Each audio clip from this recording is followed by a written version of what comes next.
back, fellow armchair generals. This is Gamer 1745 here with my continuing playthrough of Hearts of Iron 4 with Man the Guns, the new DLC, and we're playing a naval campaign in Britain, as you're probably well aware from the description.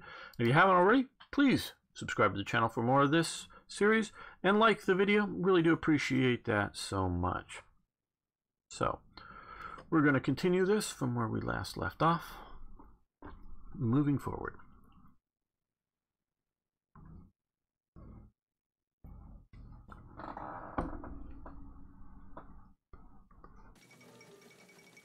Yep, nobody was really prepared. World War II was an accident.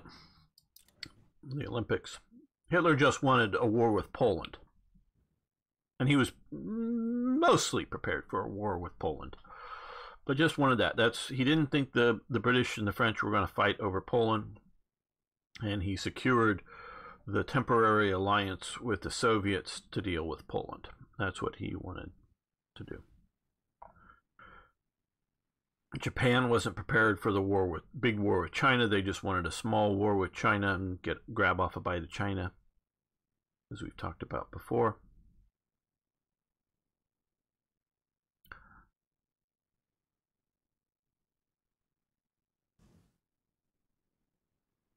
Now, I would say Britain, well, Germany was preparing, wasn't prepared, but was preparing at least.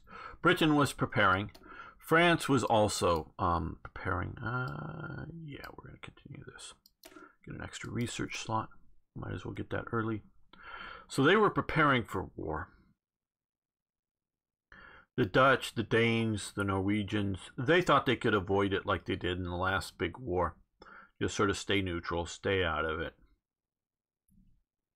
But they didn't understand Hitler and his objectives. Hitler's objectives were always eventually to deal with the Scandinavian countries and the Netherlands and Switzerland, because he was going to get all the German peoples in for sure, maybe get some of the other quote-unquote Aryan peoples as he saw them.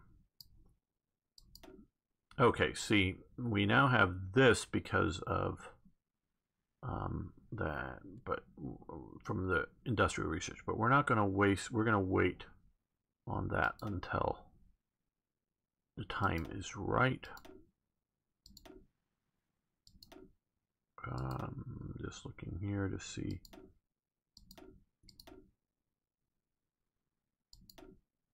Yeah, we might as well go with that now.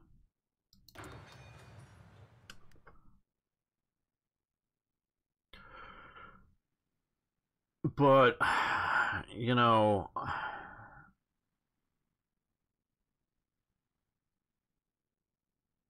on preparedness,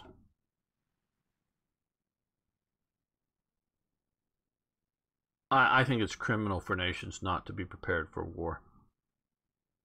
It's just a blanket statement. Because I know Switzerland, now that the Cold War has ended and there's no longer Soviet tanks sitting over here, doesn't really think that there's going to be a general war breaking out in Europe. But you just don't know. Things change so fast. The Nazis were barely on the horizon. Yeah, people, we're going to pause because I don't want to build. In 1933, Hitler's party is not a majority party in Germany. At the beginning of sort of, because it's really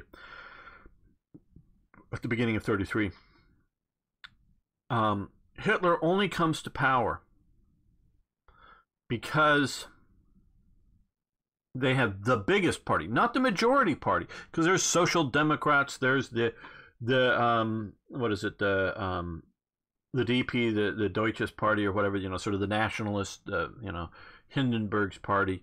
You have, you know, those guys, some other right-wing groups too, parties too, and I don't know all of them. You have the communists, and the biggest group is the Nazis, but they're not the majority in 1933. Okay, that's in 1933. You have the Weimar Republic, looking like it's around. You have the, Hindenburg, this president is pretty stable, because the Nazis don't challenge Hindenburg while he's alive, because they know if they do, they're done. Even a lot of their supporters like Hindenburg. And so from 1933 to 1936, actually 1935, you have retaking of the Saarland from sort of French control down here. And that's 35. In 36, which we're still in, you have remilitarization of the Rhineland, which is bigger than the Saarland. So that is within a 3-year time period. You go from Nazis not in power to Nazis now have control of the state, and they're militarizing, and they are breaking the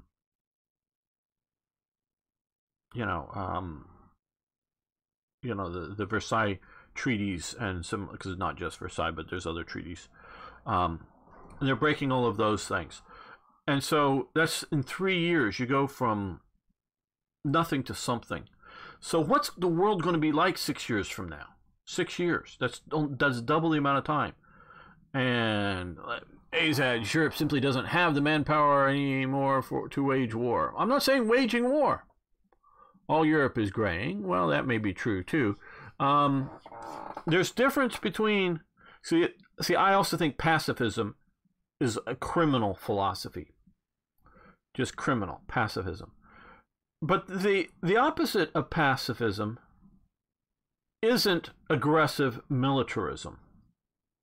The opposite of pacifism is a strong military.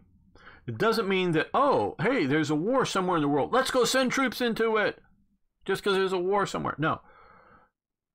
You can have a very strong militaristic state, Switzerland, and not declare war on anybody and just go, hey, if you mess with us, we're going to fight and fight hard. But we're not going to, whether smartly or unsmartly, it's turned out to be smart for Switzerland.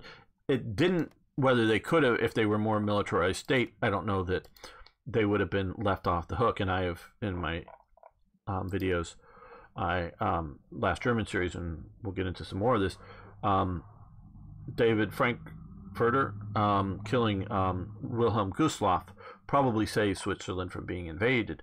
But the Nazis were going to invade Switzerland.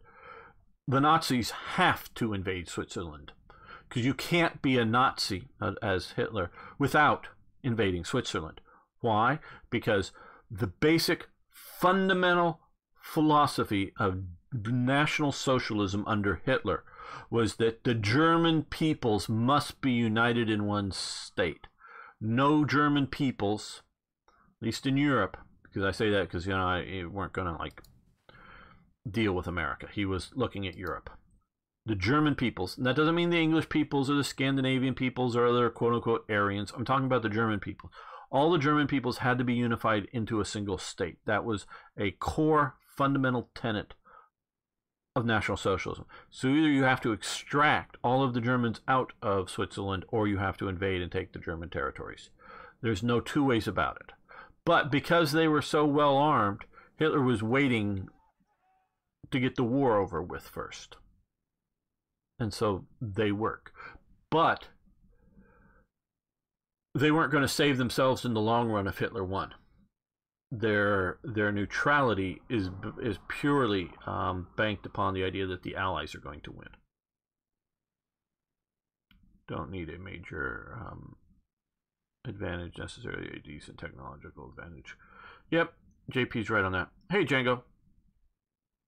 Yeah, I know I didn't make an announcement video. I realized it about 15 minutes before starting the session and just sort of went, well, messed up. So fewer people will be seeing this live.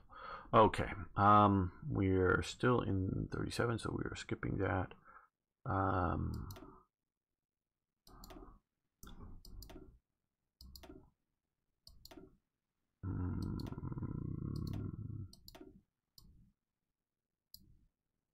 Active sonar,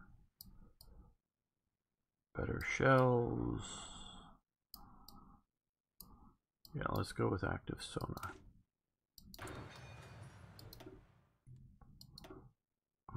Don't want to forget some of this other stuff.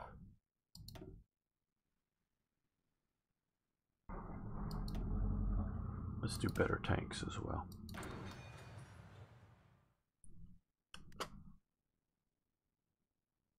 Oh, good. We now have 250, and we're going to go with James Somerville to run the British Navy.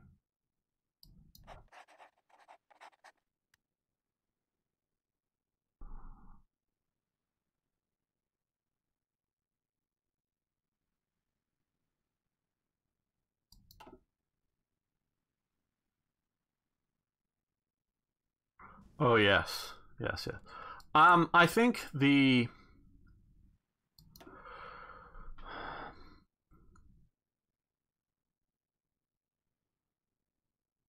I'm not a big expert on Orwell, but he very much becomes, because of the Spanish Civil War, disillusioned with the far left. He very much does, and really prophesies what is coming now in his book. But so I am not terribly fond of this.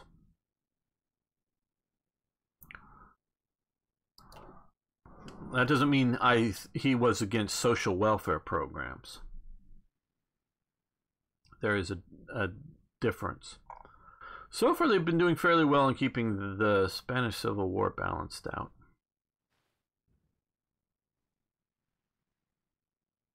We can't, and it was, well, can't send an attaché because we don't yet have enough command power to do so. To get political support, yeah, we could train. Well, you know, let's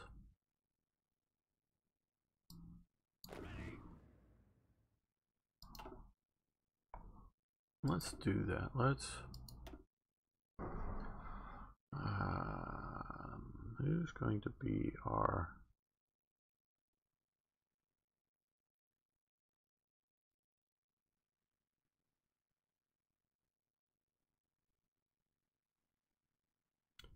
okay, Dempsey's going to be that. Let's make sure we're not going to burn up any tanks, and we're going to put them under Alan Brooke.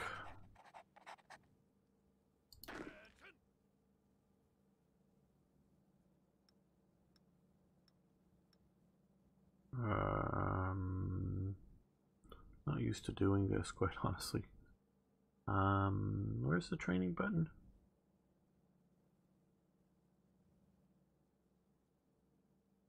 Isn't it a wheel somewhere? No.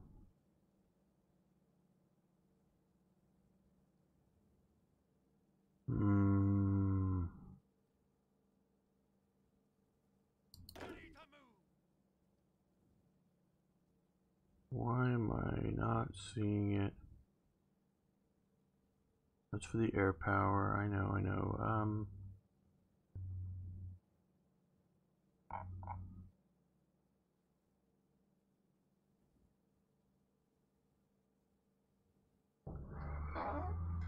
Far left of the bar above the army. Far left of the bar above the army.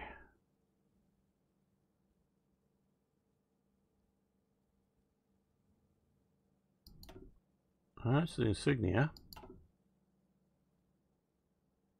You mean here? No. Last end, no. It's the wheel with the gun. The wheel with the gun.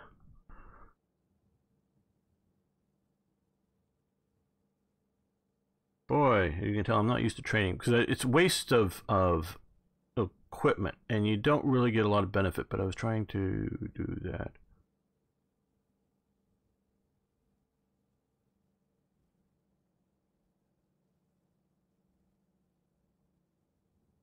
Okay, well, I'm being blind, that's for that. Combat log. Naval training is broken. Not land training. Right, okay. No, I do know there are some bugs that they're working out with a new patch.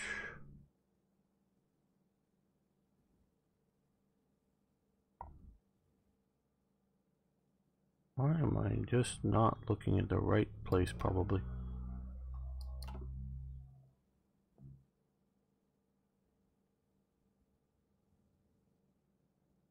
Under where it says battle plans wheel with a cross rifle. Battle plans wheels cross rifle. Okay. Oh, here. There we go. That's it. Thank you.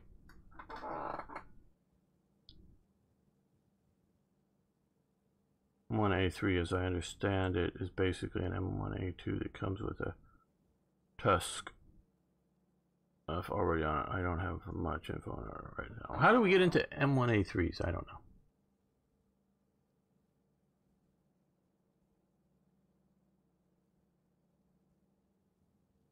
know. Okay.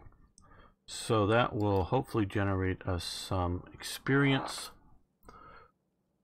without costing us too much equipment. Though we do have, notice I kept the tanks out of it because we're building up a fair amount of infantry equipment, though we still don't yet have a thing. Okay, Azads, sorry to hear that.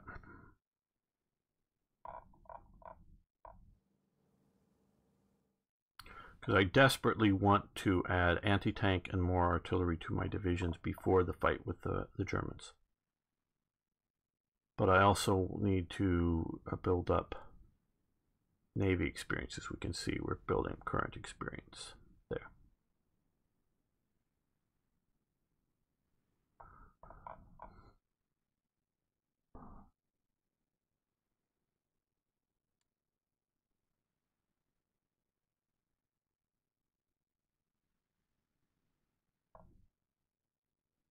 Oh, we're still on pause.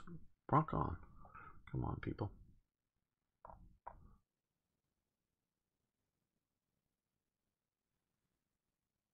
Ah, okay. And I brought up modern Western tank. Yes, absolutely. Well, and we definitely see things like precision guided weapons. We're definitely seeing drones. And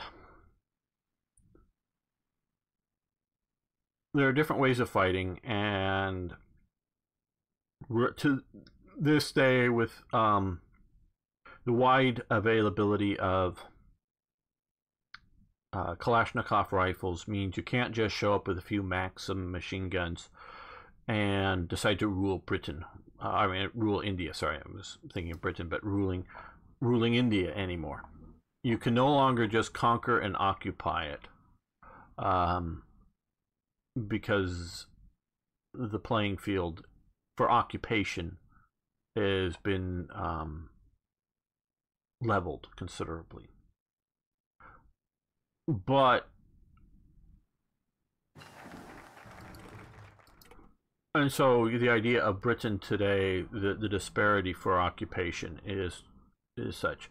But I would say that if India were, let's just for the moment, which is still a very big thing, of course, keep nukes out, that the technological disparity is such that, and I know India is developing its own tanks and developing a lot of military advancements, but is still not going to be able to defeat the British Army in Britain. That is sort of the point, is that manpower is still an issue, but it is not the deciding factor. Okay, we're in November, so still a little early for that. But you know how I like to jump on. Okay, we can, let's do the 2-pounder. Oh, and let's do the artillery upgrade.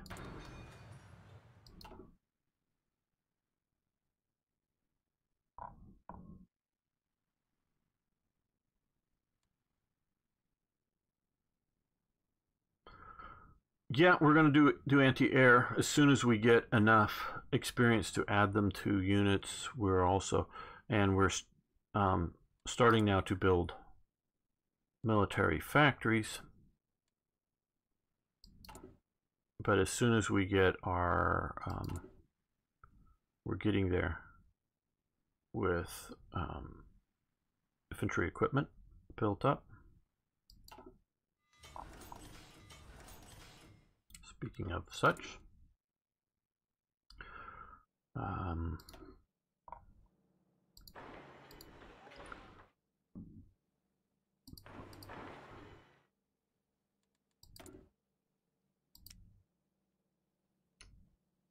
well, okay, no, we're not going to do.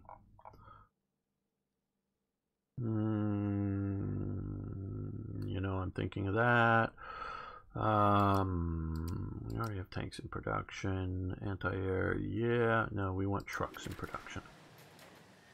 Let's get trucks into production. And I love that I no longer have to worry about producing fuel.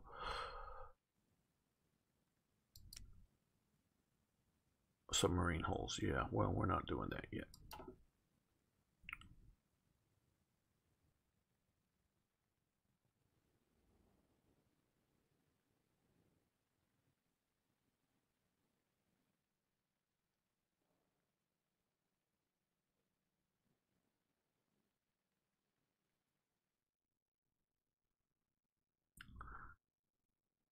And so I am, as you can tell, not advocating that everybody go to war with each other just because.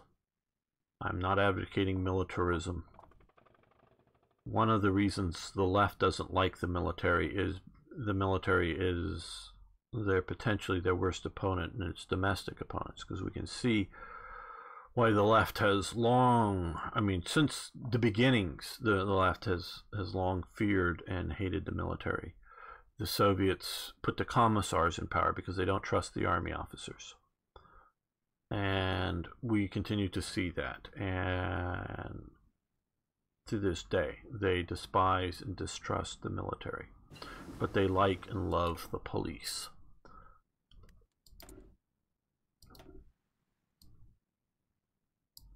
They very much want police states. They want the use of governmental force. No, we're just going to wait.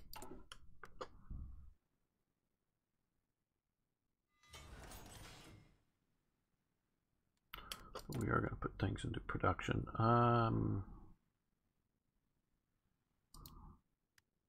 Get some more tanks into production.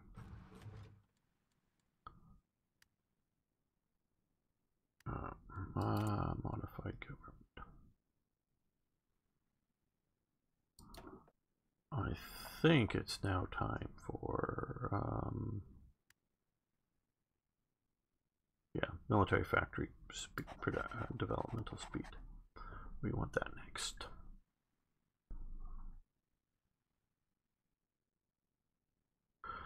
That's part of it. There is a general tendency, but we could look at what is it, Kelsey Gabbard, senator from Hawaii. We could look at Jimmy Carter, president of the United States.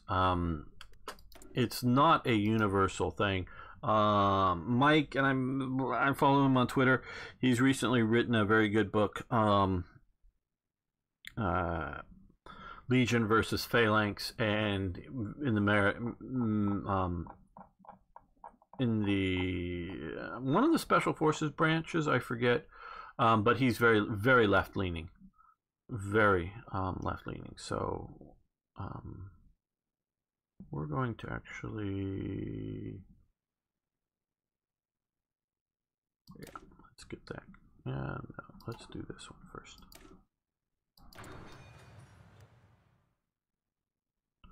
So I can point to very real examples of left-leaning people that have, you know, gone into, say, the American Special Forces.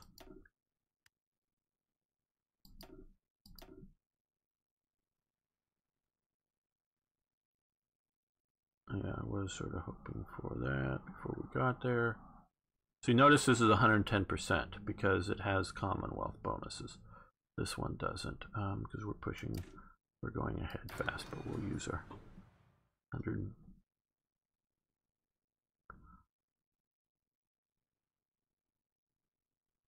And the left sees it as a threat to their abilities.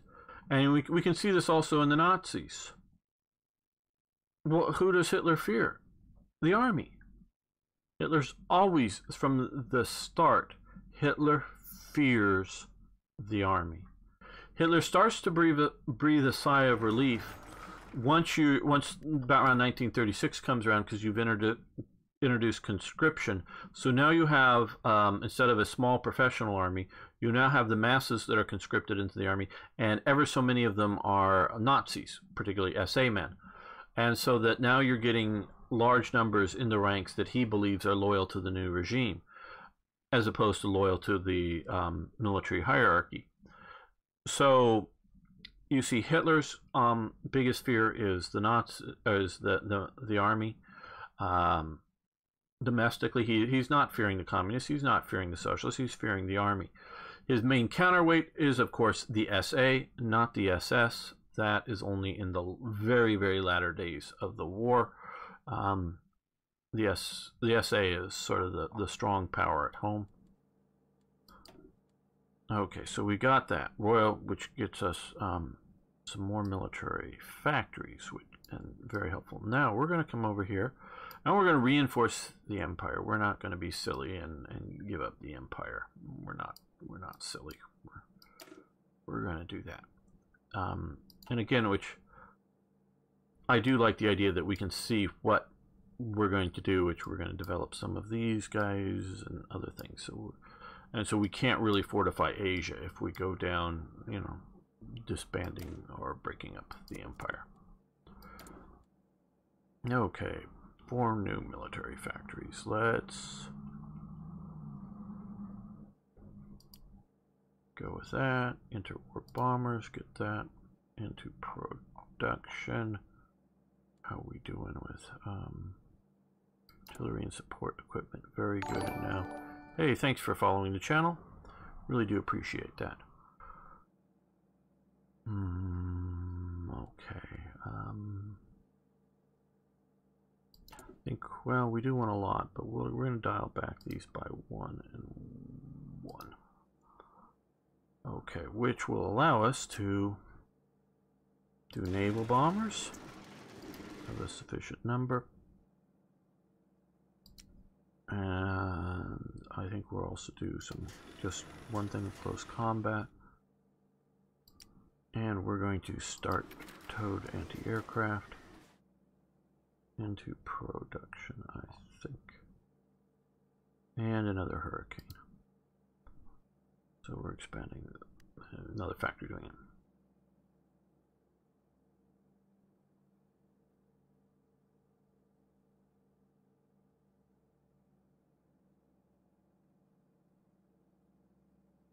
Yeah, and so, I'm just seeing JP's views. Militaries as an organization are very traditionally bound. And if you're going to stay in it for a long time, that doesn't mean your politics are necessarily right or left, but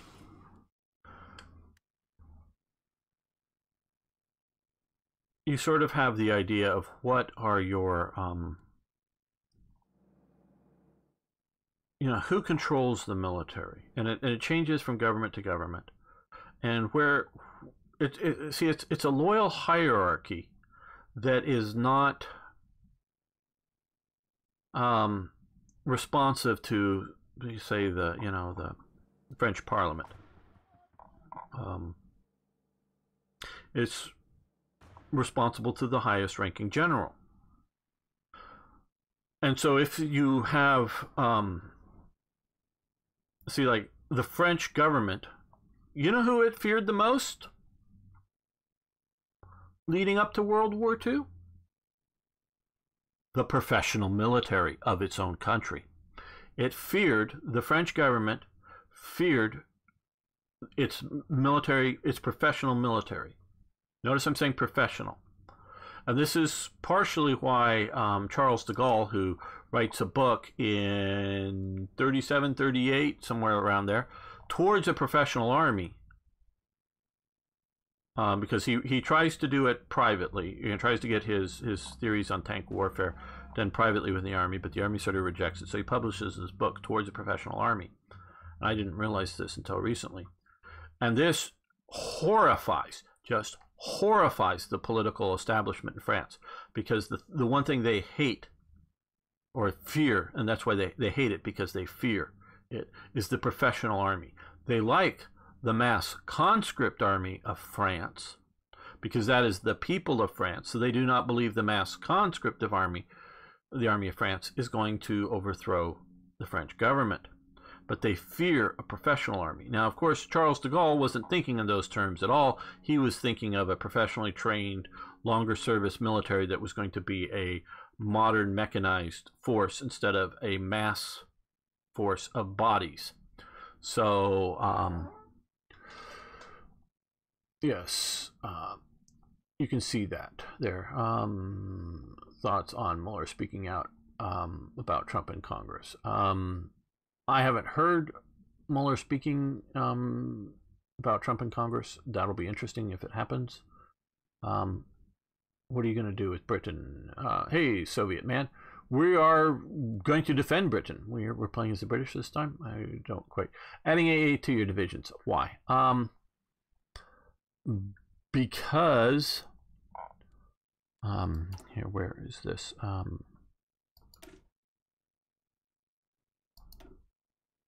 Because it adds soft attack and hard attack and improves defense, and it'll be very useful in fighting the French. I mean, fighting in France. Though it could also be useful fighting the French too. But that. Well, we're also going to do our anti-tank as well. Getting sick of Trump. Yeah. Not that I totally support all you. Oh, I think in the general terms, JP, you and I are about the same on Trump. I like a lot of what he's doing, but I'm no like whatever Trump does is great or anything like that. You know, I've been following closely Brexit. I have a few British friends have been watching, and what's going on there. And I think Theresa May is sort of like, well, we can't have no deal. So if the EU hears, well, they can't have no deal, so they must agree to what we want to agree to it. Where if they thought that, hey, you know, she's willing to go with no deal, and the Franco-German, I know he's Belgian or Luxembourgian or whatever, I'm blanking on his name, but you know, the drunk guy who runs Europe now. And if you don't believe that, watch him almost fall over in some videos. At public events, not private things or late night going home. I'm talking public events. Juncker, whatever. These guys, if they thought, oh shit, it's going to be no deal unless we give them a good deal. Okay, Trump's willingness to walk away from, you know, just the last couple of days from Hanoi's a meeting with Little Rocket Man, is Trump knows how to negotiate. Trump knows that, hey, we don't have to, this is why the Obama administration, and this is not a slam on Obama because he's leftist. This is a slam because Obama, we have to get this agreement with Iran. We have to get this agreement with Iran. So the Iranians are hearing all this and going, well, okay, what do we want out of the agreement? Not like, well, if we don't get a good agreement with Iran, we're out. And we're going to do harsher sanctions. And so this is just on a negotiating position Trump gets. That doesn't mean Trump is going to get what we want or Trump's going to succeed, but Trump at least understands the idea that if you can't get enough of a good agreement, get out.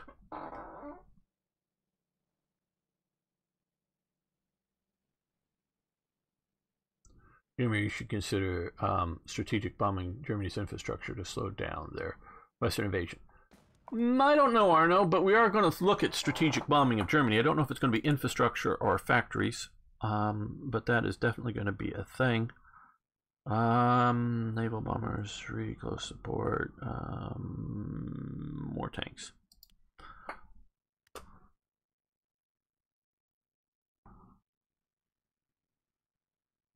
because we no longer get okay, steady she goes, right.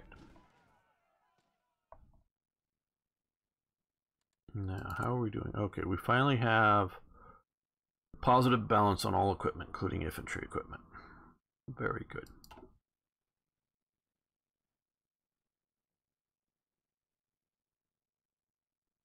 Yeah. And so we're going to see about that.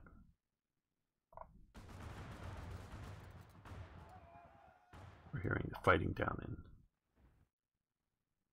Spain.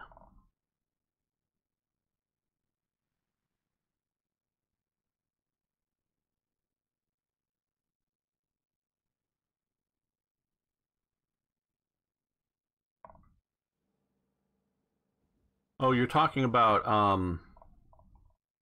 the lawyer guy. Yeah. Well, the big thing, the lawyer guy, I'm forgetting his name right offhand, who did testify this last week. The big thing is that he really pissed the Democrats off. He basically said there's no collusion with Russians. I mean, if you look at his statement, which didn't get reported heavily, every time anything come up, I know of none of collusions. I would have known if there's any collusions. I didn't know of any collusions. Now he does say, "Oh, Trump's a racist. Trump's a bad person. Trump's a meanie. Trump this. Trump's But yeah, we already know Trump is a loose cannon who has, says all kinds of BS. We already know that. And the Democrats are Trump's evil. No, he's not. Trump doesn't like some people. Big deal.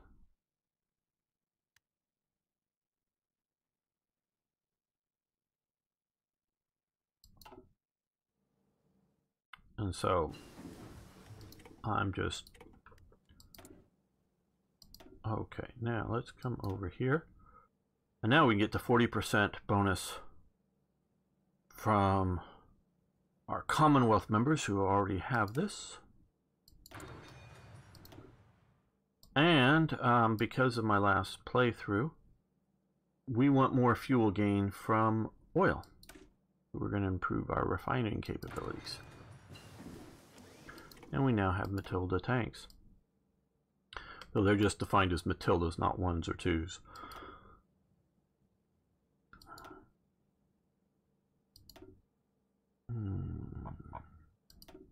Well, and now we have some Commonwealth bonus for doing the Grand Battle Plan, so we will do that.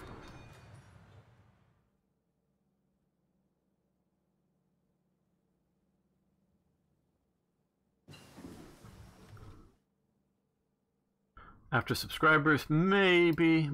I'm going to resist that. It is definitely a thought. Maybe an individual ship. I don't know that I want to do a ship class name. Now, we are currently, because this is all of our new ships, we are currently building mine layers. We are going to, as I say, lay mines, but as soon as we get a bit more naval experience, we've gotten 5. We're going to keep training our hearts out. Okay, and we're going to do some of those produce soon, and we're going to produce some of those soon.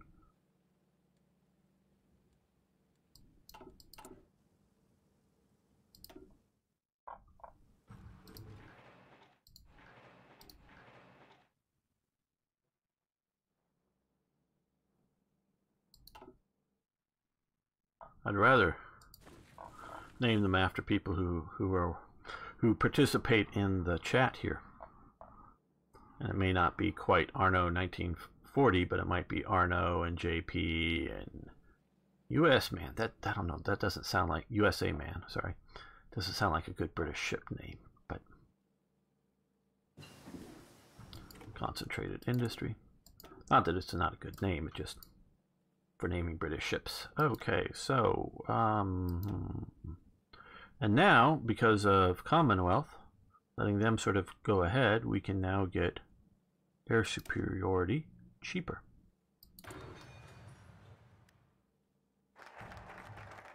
Okay, we're reinforcing the empire. Okay, let's take a quick look. We are going to do this eventually. Prepare for the inevitable, which is good. We're totally ignoring any of that because we went with this, but just sort of showing that off. We're going down here, service overseas, which will help us with a little bit of Army and Navy and air experience, which we need. BSA, which is good, but we're going to wait on that. Yeah, this needs world tension at 10%. We are still only at 5. So, service overseas.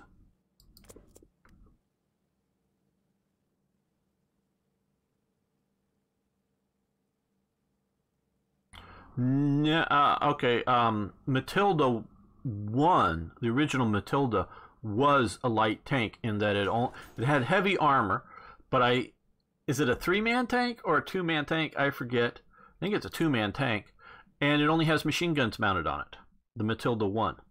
And that's what's a light tank. That's why they sort of call it Matilda without a 1 or a 2.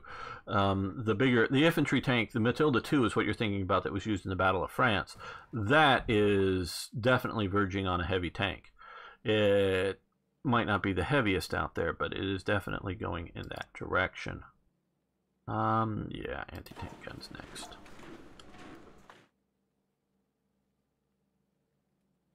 But if you were actually look at the Matilda 1, the only thing heavy about it is it's thick armor, and it does have thick armor, but it's a fairly small tank.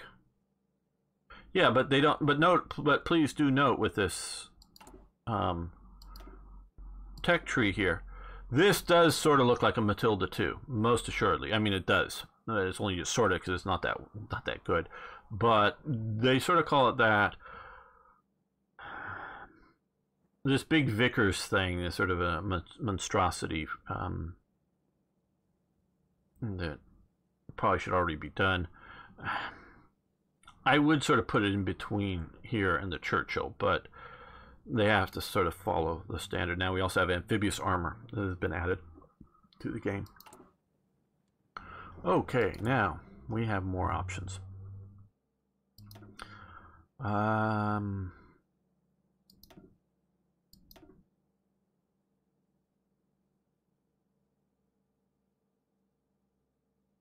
I wish I had one of these already going. Yeah, we're gonna do.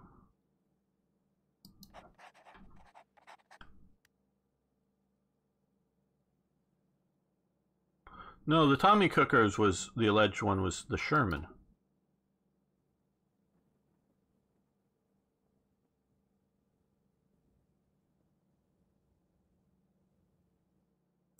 And yeah, the Matilda 2, which was a very noisy tank, is definitely in the heavies in armor and sort of in size and bulk,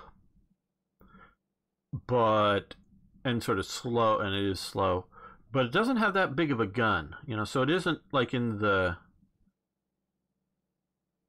Tiger or KV, even the KV-1 type thing. It's sort of like if you take a is a Panzer IV a heavy tank? Well, in 1937, yeah, but it doesn't have very heavy armor, and the gun, yeah, is 75mm, but it's a short. But by 1941, it's no longer a heavy tank, let alone 43 or something,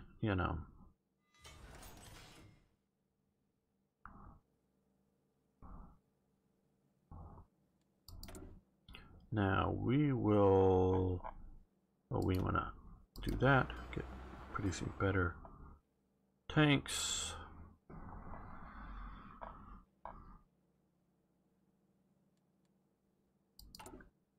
Okay, we can now see that we're now building up a lot, and I want to make sure that we have good carrier fighters, so we will start the production on that.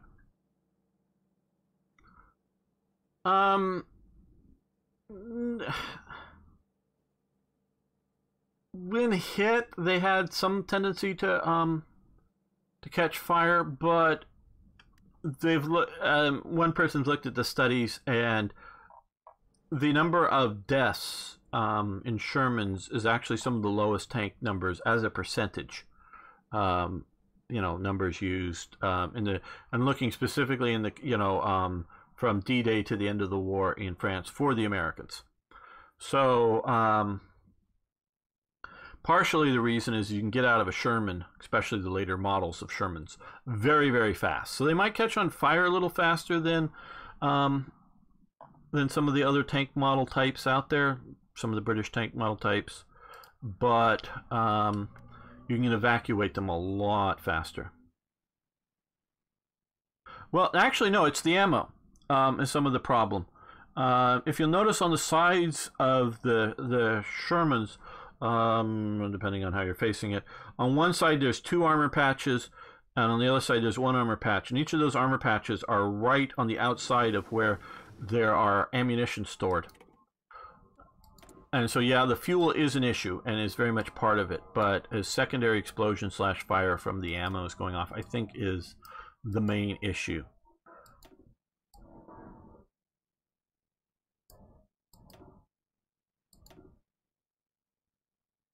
Okay, we now have better doctrines there. I'm watching this. This is going good. This is going okay. I hate grinding for experience this way. Okay, looking. We may do this eventually, but mainly I want to get to mediums. I do not have any super idea that we've got to have.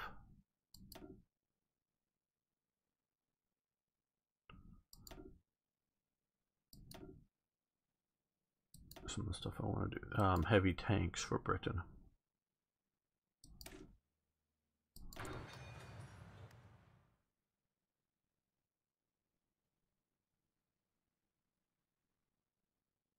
Ah, yes, radar. What we're going to do is sort of hold off on this and do air defense, and then this radar, which will give 3 times 100% bonus to radar technology. So we're going to do that, but we're going to wait to get through to there before we start doing radar techs anymore. So yeah, we will. That's sort of the plan. I'm trying to very much coordinate research with national focuses. And on that, I think we're going to end the episode here. I want to thank you all for watching. Thanks for liking the videos if you would. If you haven't already, please hit that subscribe button. And I love hearing from you, so please post questions, comments, suggestions. And it also really helps the channel out if you hit either one of those video options popping up on your screen or the recommended list on the side of one of my other videos and watch it just for a few seconds. Even if you've already seen it, it sort of tells the YouTube algorithms that you really enjoy this channel, so it'll recommend these videos to other people. Thank you so much. See you next time for more Hearts of Iron.